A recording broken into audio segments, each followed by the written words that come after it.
Salut à tous tout le monde, je suis Black Sensei et bienvenue dans le premier numéro de Fire Forceology, les vidéos consacrées à Fire Force et à son univers. Alors ça fait déjà une semaine ou plus que j'ai plus fait de vidéos et c'est normal, la semaine où je comptais sortir le premier Fire Forceology, j'ai eu des problèmes à mettre mes parties de vidéos sur mon PC et en plus je suis allé à la campagne durant 4 jours.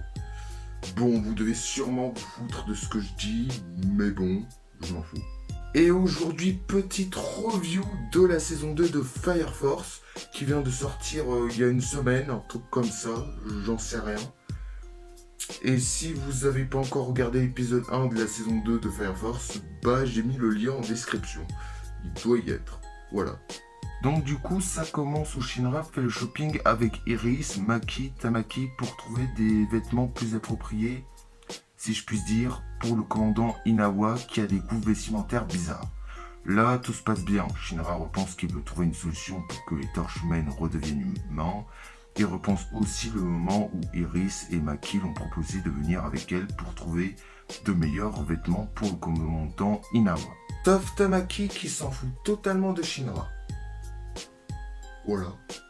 Et ensuite, boum, une torche humaine géante arrive et la 8ème brigade se réunissent pour la tuer. Et franchement, l'arrivée de la 8ème brigade était stylée. J'ai eu une petite claque. Et juste une petite. Voilà. Bon, à vrai dire, je n'ai pas beaucoup aimé le combat entre ces torches humaines. Alors l'animation était stylée, mais pas le combat. J'y reviendrai plus tard sur ce fait. Bon, après la suite, vous la connaissez. La 8ème brigade bute cette torche humaine, puis après se lance le générique, qui n'est pas mal.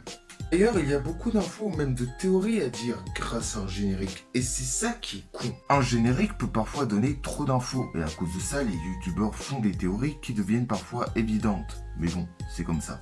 Après le générique, on voit le capitaine Obi qui engueule Inawa pour ses vêtements tout pourris et ridicules qu'ont acheté Iris, Maki et Tamaki. Pour mieux le fringuer, mais franchement, ces fringues étaient mieux avant. Regardez-moi ce résultat. Franchement. Bon, après le capitaine Obi devine que c'est pas Inawa qui a eu l'idée de ces vêtements, mais Shinra, Maki, Iris et Tamaki. Alors Shinra, j'en sais rien, mais je doute qu'il aurait acheté ce genre de vêtements pour Inawa. Voilà. Puis ensuite, la suite sera encore plus cosmiquement débile. Obi annonce que seuls les hommes de la 8ème brigade vont faire une sorte de concours de pose sexy à poil. Oui, vous m'avez bien entendu. Un concours de pose sexy à poil. Et donc, qu'ai-je pensé de ce premier épisode de la saison 2 de Fire Force? Eh bien, c'était un épisode, mais une merde cosmique. Tellement cosmique qu'on peut pas décrire comment elle est cosmique, en fait. Voilà. Alors, pourquoi j'ai pas aimé cet épisode? Eh bien, déjà, parlons du combat entre la torche humaine géante et la 8ème brigade.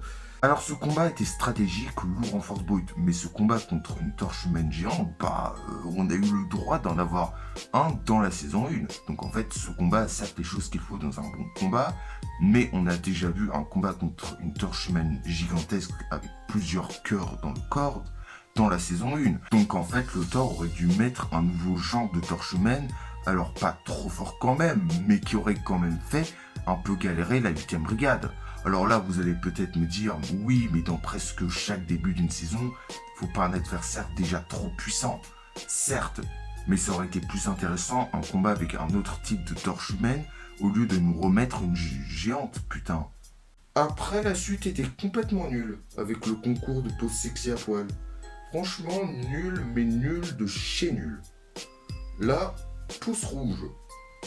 En fait, l'auteur voulait peut-être mettre de l'humour dans son premier épisode de la saison 2, mais franchement, il a dû en mettre trop. Tellement trop que c'est devenu nul à chier, en fait. Voilà. Puis, enfin, le générique qui donne des infos plutôt intéressantes, comme le visage du grand prédicateur qui est enfin dévoilé. Mais c'est dommage, ça aurait fait plus de suspense dans un épisode que dans l'opening. Donc, le suspense de voir son visage est détruit à cause du générique. Voilà. Et c'est donc terminé pour cette petite review de l'épisode 1 de la saison 2 de Fire Force. Je le fais un peu tard, c'est vrai, mais bon, qu'est-ce que vous voulez? C'est la vie, voilà. Bon bien, si vous avez aimé cette vidéo, mettez un pouce bleu. Bah, vous pouvez mettre un pouce rouge si vous avez pas aimé la vidéo. Ça me dérange pas, c'est votre avis. Je suis pas contre, mais bon, ce serait plus sympa quand même de mettre un pouce bleu.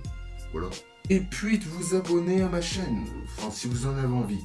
Mais ce serait sympa, parce que là, en ce moment, dans cette vidéo, en tout cas à cette époque, j'ai 10 abonnés pour le moment. Donc voilà, ce serait vraiment très sympa à vous d'être nombreux à vous abonner à ma chaîne. Voilà. Au prochain Fire Forceology, review de l'épisode 2 de la saison 2. Qui sera peut-être mieux que l'épisode 1. J'espère, parce que sinon je vais rager. Voilà. Fire Force, c'est la vie. Voilà.